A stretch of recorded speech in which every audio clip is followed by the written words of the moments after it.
Hi everyone, welcome to the channel, Nick the Gardener.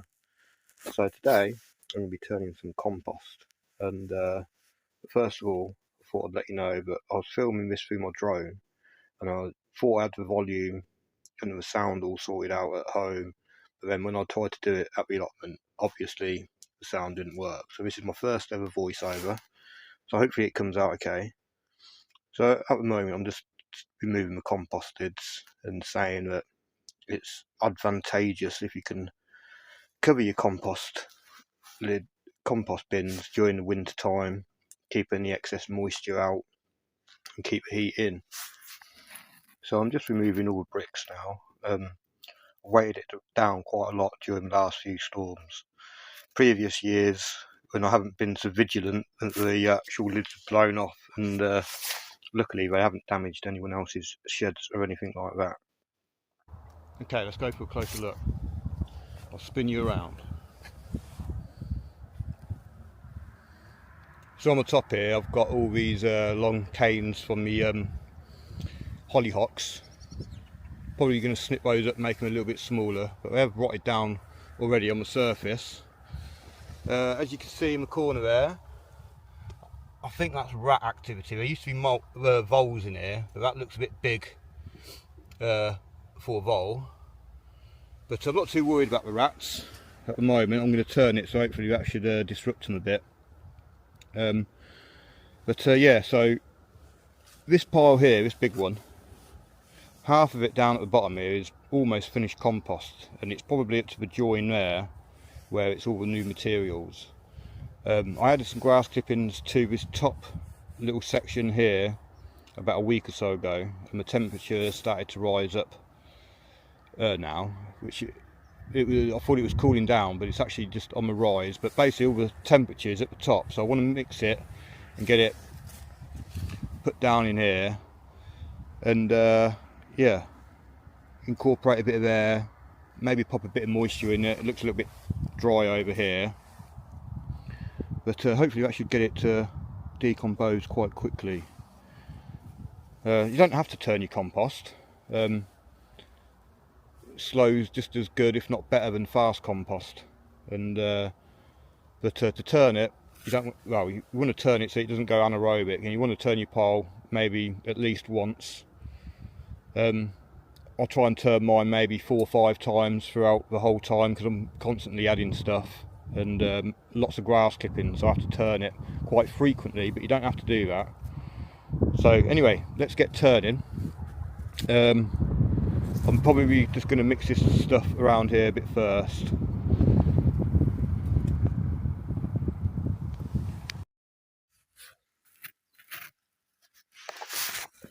So here I'm just about to start to fluff up the left hand side compost bin a bit. The leaves over there on the left hand side are quite dry compared to the leaves on the right hand side. So I'm just going to fluff up the surface. There's quite a few worms in this bit down here, and yeah, mix the dry bits in with the wet a bit.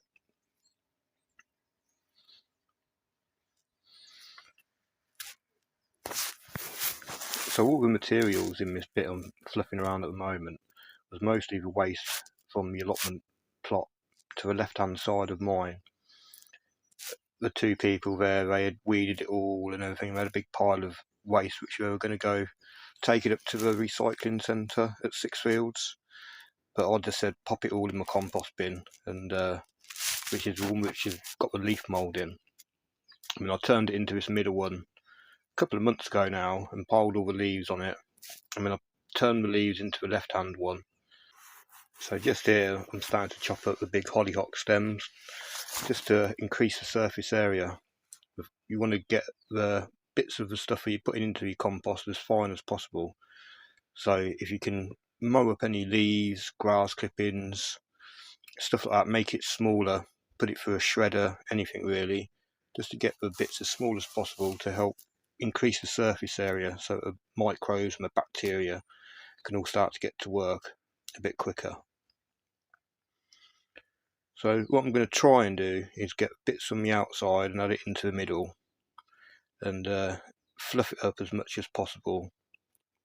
Try and distribute the grass clippings and the leaves a bit more, remove any bits of plastic like that. So yeah, just get it all in there, give it a fluff around in a minute. You could sort of flick it up in the air a bit just to get the air into there, but you can see the steam start to come off there now. So yeah, steam's starting to come good. It will do in a minute. Yeah, so the reason why I'm turning it is to get more air into it, maybe incorporate some more liquid, some more moisture if it's dry. But at the moment it's coming out, there's a little bit of dry, but there's a little bit of moisture, well, wet bits, which I'm mixing together. And yeah, trying to put the outside into the middle and the middle to the outside. Try and do that just to try and get all the weed seeds all heated up so that they can all well, get destroyed by the heat, really. A thermophilic process. So yeah, you want to get your piles really at least a metre by a metre squared, and mix it with leaves, cardboard, sawdust. They're all the carbon materials. You want to mix them with grass clippings and coffee grounds, manure, anything what was alive basically. You want to incorporate it in layers or mix it through into the compost. Don't want to add too much grass in one go, otherwise it can get anaerobic, start to smell. So what should you do if it is anaerobic, too wet, and really smelly? What you can do is add sawdust, wood chips, cardboard, leaves, anything carbon really, carbon source to help dry it out, and then give it a good turn, mix it through. On the other hand, if it's too dry and it's not getting hot or anything, then that's when you need to add more nitrogen, like grass clippings, manure, coffee grounds, urine, comfrey, seaweed. I mean, there's lots of materials out there to use. You can basically use anything that was alive. I mean, I've put dead birds in my compost bin and dead rats and stuff, what the cats have had. Yeah, basically you can put chicken pellets in there, or bloodfish and bone.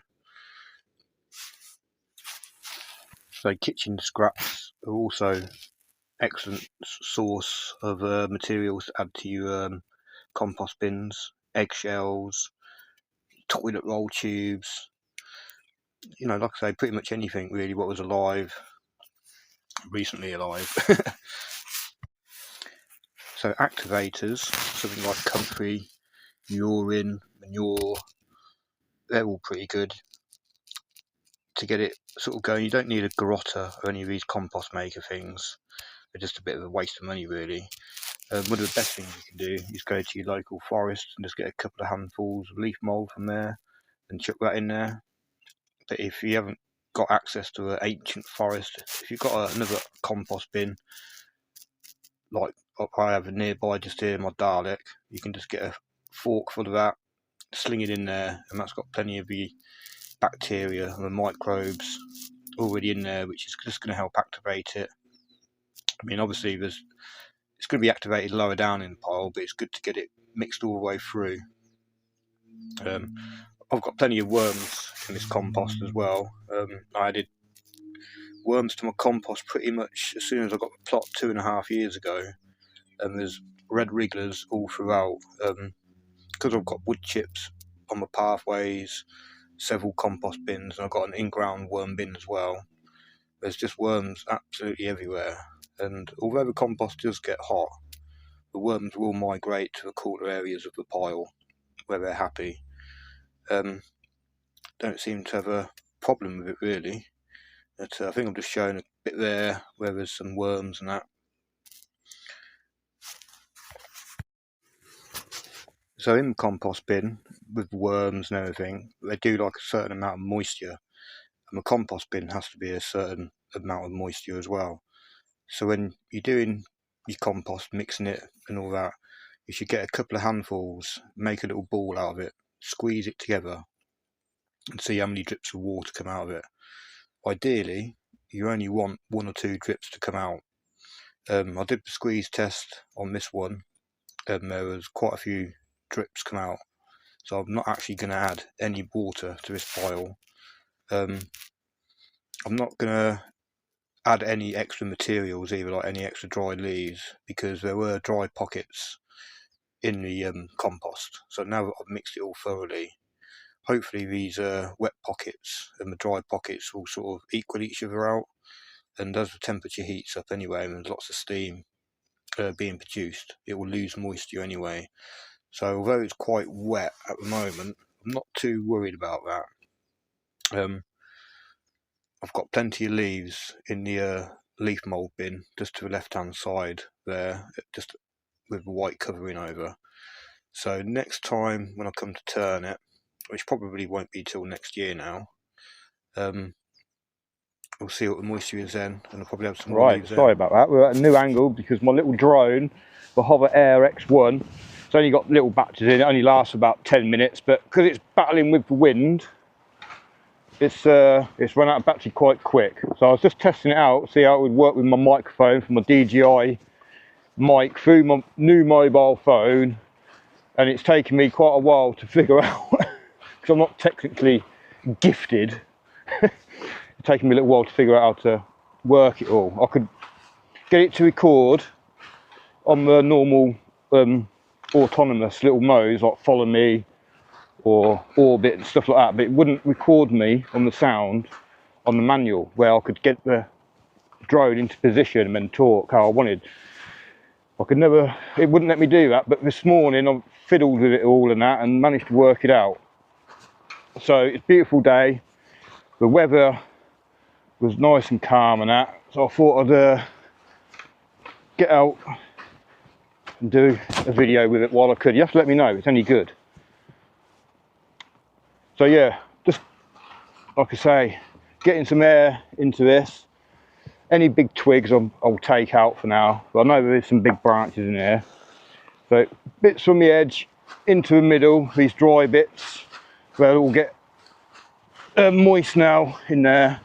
If it was all a bit dry, I'd be adding more moisture, but it's not too bad. So I'm going to cram as much in here as I can. And I wanted to put it into this one because I don't know if you can see just there, it's got insulation on the back edge here on the north side, so when the north winds come down it's a little bit more protected. But it's steaming quite well. Still got a bit of grass clippings in here, which is good. Get them in the middle, give them all a good mix around. Oh, there's a few dry bits at the edge here. Get them in the middle with some more grass. Yeah, so if you've got any questions about compost or anything, how to get it hot or what problems you've got, then pop it in the comments and I'll try and answer them. And if I can't answer them, I'm sure Mike from Sow Grow Eat is one of my favourite composters. He's got a great channel, very knowledgeable. And I highly recommend going and check out his channel, Mike Sow Grow Eat. I'll put the link in the description. He manages to get bracken and seaweed, mixes it all together and that, and gets the worms to finish it all off. And he has some amazing stuff. There's another big branch here. I don't mind if it's a bit twiggier, not as big as that though. But yeah, I mean, I'd try and follow Charles Dowding's technique of composting to a point of where he'll add all his diseased plants and stuff like that. Anything with blight, all that. Anything, it all goes in basically, because it gets the heat in there. It's okay. If you don't get the heat, you probably don't want to be adding all that sort of stuff.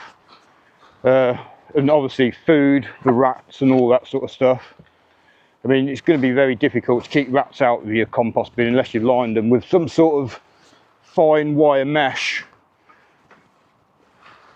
But yeah, there's some brilliant composting videos out there. Red Gardens, No Rules Compost is just changing his compost system at the moment, and that he used to have a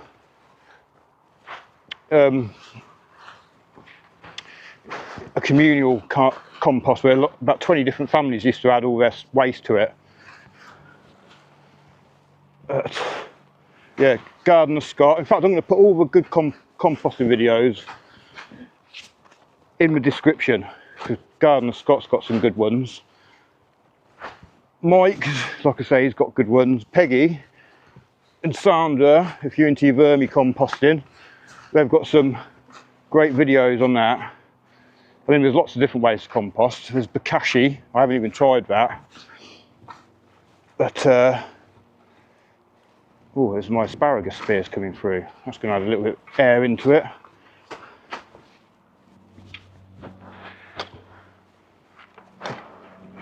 But yes, get all this nicely aired and reincorporated.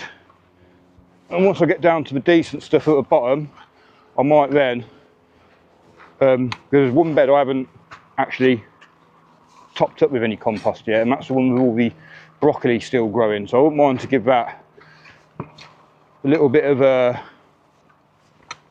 compost just to protect the soil before winter really kicks in, all the frosts and everything.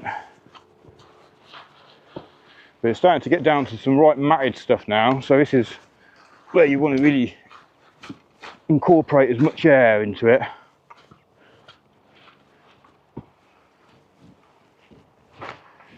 And you want to do it, you know, using as least amount of energy as possible. I mean, basically these doors are a bit of a nightmare. I should have slats where you can take them out one at a time so you can get in there to lean. Because at the moment I have to dig down a bit further before I can open this. So that's, and also when I'm digging it out, I'm kind of using the edge of a compost bin as a bit of a lever, so I don't have to put my back into it. I mean, Mike, I keep mentioning Mike, but Mike's got some awesome videos on how to save energy and turning your compost. I don't really do, I mean, I'll put all my energy into it. I'll get in there and turn my whole lot. But, little pebble there. That's just the way I am. I like to do it.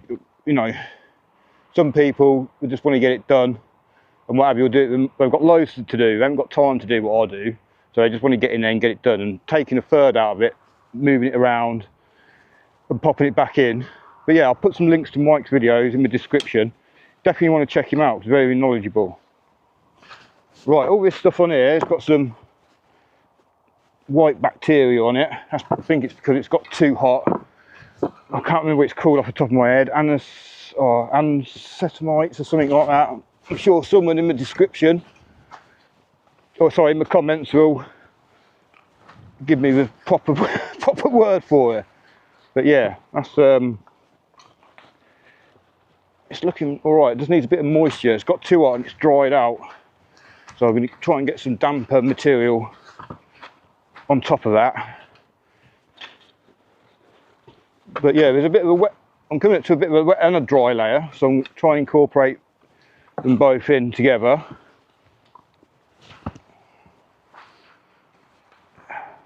I accidentally knocked that rock off, didn't I? Whoops.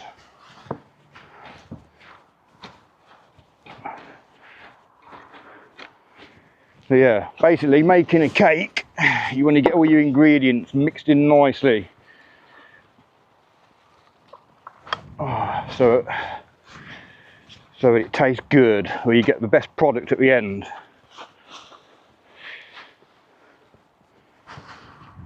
So there's some dried leaves now. We just want to mix it all in. See, if this layer is quite dry, underneath this last moist one, I might have to add actually some water or some jade arm liquid. I'm just wondering if I'm getting near the rat nest. Let's get some of this drier stuff on.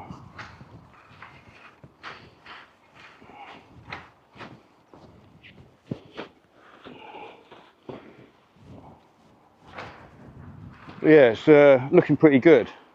I mean, this bit here won't be ready in the spring, but it will definitely be ready for next year in the autumn for spreading out over the ground to protect the soil for next winter.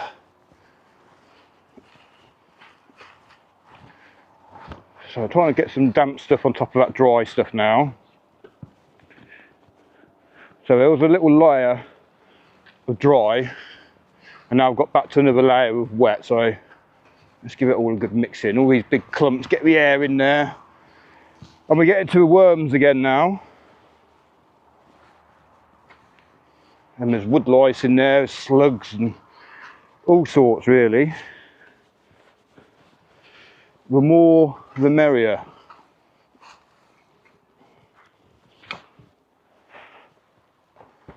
Ooh, so I'm just trying to think if there's anything else I need to mention about compost. I mean, getting them, you need at least a 1 metre by 1 metre.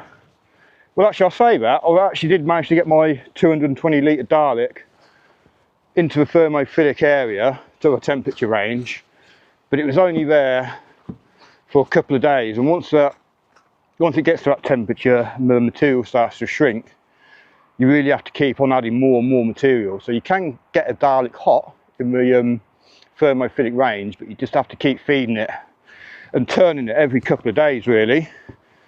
But it's definitely doable. I'll put a link to my well, if you check out my composting playlist, you'll see basically. But I might put a link to my Dalek video in here as well. So that's not sure what that is. That's might be the comfrey actually, I took down a little while back. So yeah, comfrey, seaweed, anything basically what was alive, bones. I mean, when the cats kill pigeons and rats, they go in here as well at home. It's free fertiliser basically, isn't it? Where everything comes from the ground, put it back to the ground. You need to replace all the goodness that we're taking out from all the crops each year. So you need to be adding as much back each year so you don't deplete the soil. Whatever bit of land you take on, you should always leave it in a better condition than what you found it. If we could all do that, the world would be a much better place. Right, that's quite dry, that bit there, that last little scoop. So there's a bit of wet, more wet stuff there. Looks like a raspberry root there.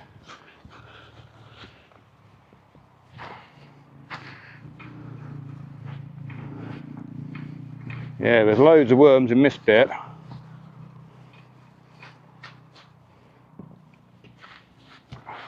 In fact, I might be able to open the door in a minute. Let's give it a go. Yeah, there we go, look. All I need to do is just pop it open. That's better. Save my back a bit more now. We can get in there and get a bit more in. So yeah, like I say, it's best as well, if you can, chop as much of these, I mean, mow the leaves up, chop any big brassica stems up. The smaller you can get it, much quicker you're going to get compost. I mean, these big leaves are just all mapped together. But if you can mix it up with other bits and pieces, it's all good. So I don't think we've got far to go now. I want to make sure you get as much air out, well, not as much air out of it, but you want to get the air pocket so the material's in contact with one another. Oh, it will settle down as well. Oh, my cane fell down. But yeah, getting all these matted leaves to get the air in there, that's going to get the temperature right back up again. And all them worms are going to have a nice warm Christmas.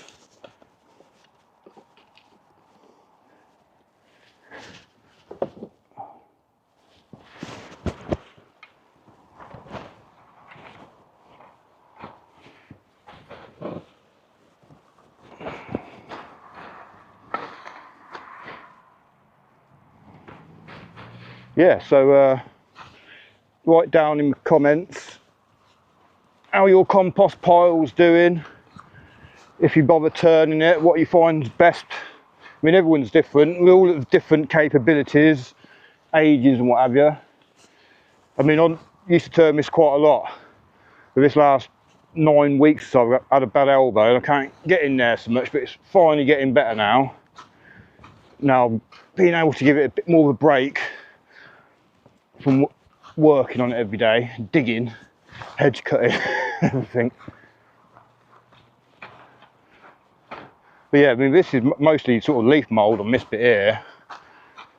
So this will be the last term this year. We're then in the spring. Well, I might try and get up to Waitrose, get some free coffee grounds if I can. If you live in England and there's a Waitrose near you, look outside the front for a silver bin. They've normally got one out there with free coffee grounds in. And it's very good quality as well. There's no rubbish in it or anything. Beautiful stuff. So I have put that in here at some point. That's probably why there's not much grass. It was probably coffee. But I do add urine to this every week as well, actually, which is a good nitrogen source. So I'm going to try and cram as much in here, get a bit of this dry stuff from the edge. Any little bits of stones or rubbish I find in it as well, pull them out. You'll find as the compost breaks down, you'll find more and more little stones come out of it. Oh, that's a big handful. But yeah, that's gone a bit anaerobic, that has. So I just want to get some more air in that. And then get some dry stuff maybe on top. Oh, that's not much dry, is it? Some of it is. But yeah, the worms will love this moisture. If you can keep your bin fairly moist, don't want it too wet, but it knocks all the air out of it. But basically, you're going to be able to get a couple of handfuls and squeeze it. Oh, and that, as you can see, there's quite a lot of drips came out of that, so that is too wet. So I'm glad I'm getting in there to turn it. I'll try and get some of these drier bits on top. But what I could do is I could get some of the leaves out of this other bin, out of my leaf mould bin, to mix through it. But I'm not too worried because all this damp stuff is on the top and there's quite a lot of dry bits down in between. And as the moisture gets hot, as the pile gets hot and the bacteria get to work, I mean, you can see all the steam evaporating, so it will lose moisture.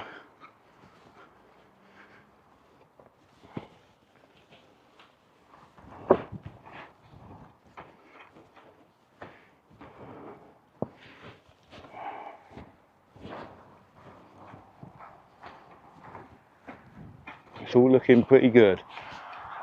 Long way to go, but you can just leave your pile alone if you want. Leave it, let nature take its course. But if you want it a bit quicker, it's best to get in there, you know, give it at least one mix.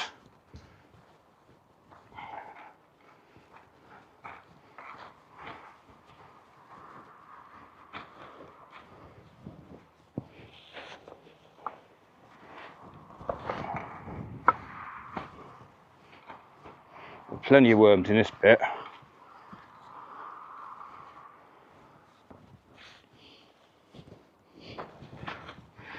Oh, there's more in here than what I thought.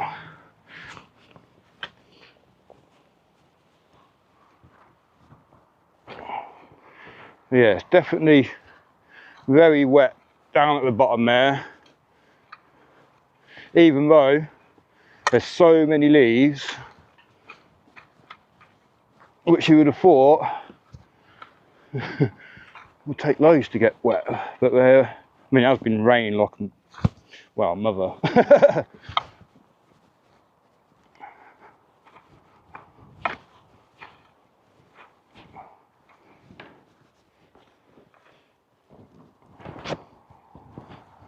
Not found the rat nest yet. I thought I was coming up to it where that asparagus was.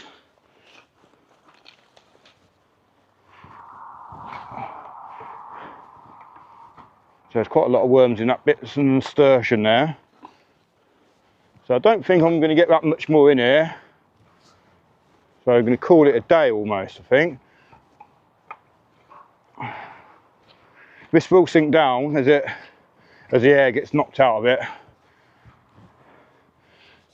So I can always add a bit more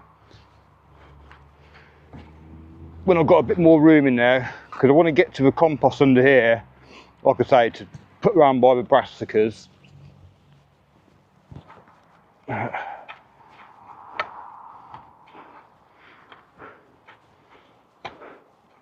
yeah, I think that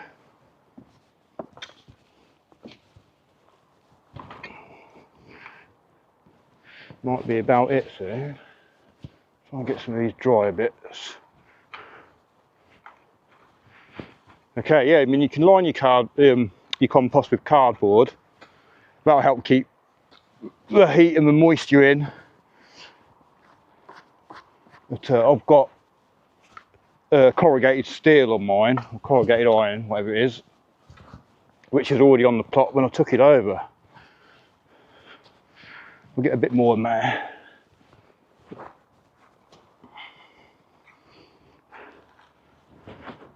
Right, I think that'll do for that pile now.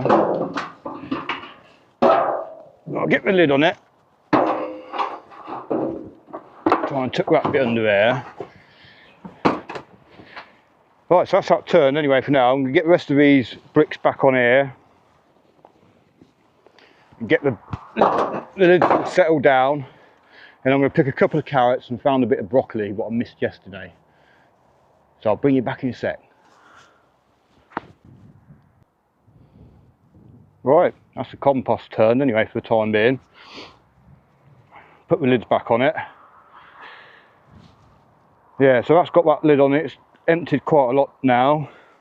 Still got a little bit more in there to pop over into here. I'll pop the thermometer back in, and that's going to be climbing now for the next few days. If you do get one of these long thermometers and you have just turned your pile, you want to pop it in the middle, like this is this bit I've just turned, so that's roughly in the middle, but you want to angle the actual probe up like that when you pop it in. Well, you do in my opinion anyway, because as the pile settles, that thermometer will actually come level or go down a bit, and you can pull it out then. But if you put it in level to start off with, all that weight goes down, goes down and goes down until it's right at a real severe angle, and it's a load of weight on it, you can't put it out. So I always put it in at upwards angle if you can, because I broke my last one trying to put it out. I actually pulled this and it disconnected from the probe end and it just spins in. So that's a little tip for you. I'm going to pull some carrots. I've got a bit of water here. So let's have a look, see what we've got. So some of these other ones there, well there's two types. There was Autumn King, which are these fatter ones. And if you push down the carrots first, they come out a lot easier. So that's got a bit of carrot root fly on it. Not too bad, but it's half decent size. So I think these thinner ones are the Amsterdam Solo. That one looks alright actually. Shame I haven't had another big one. Let's try and pull out another one of these. So that's a bit twisted, that one, but still a very decent carrot. Not much damage on it from what I can see, or a little bit there actually, but not too bad. Any more worth putting? I'll perhaps leave a few in for Christmas, just in case. But I've got a few extra carrots there. And these are the best carrots I've ever grown. If you want to grow good carrots, you want to be following Terry King, because he grows absolutely brilliant carrots. But I forgot to get my secateurs today. I thought I had them with me, but I haven't. So I've got a little bit of broccoli in here.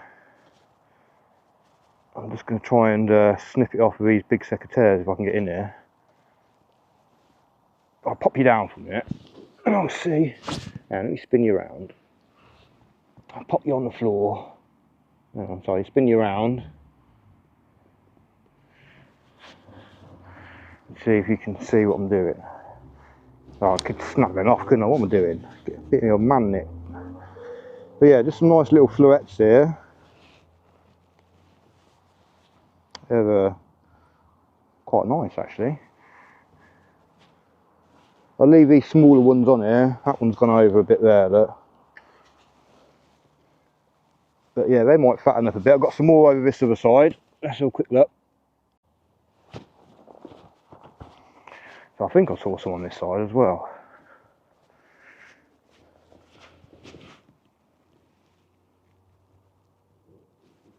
Yeah. Only a few little fluettes. Should be a nice little snack later on, won't it?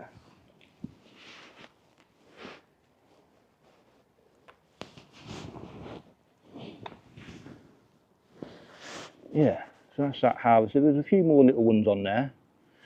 But a little handful of broccoli to go with carrots. So thanks for watching the video today. Hope you got something from the video. Please give me a thumbs up and a like and a subscribe. Almost at 1,000 now, so it'd be awesome to get to 1,000 before Christmas. I thought I'd be at 1,000 at summer, but oh no, I didn't put much content out. But give us a thumbs up and have a good day. Bye bye.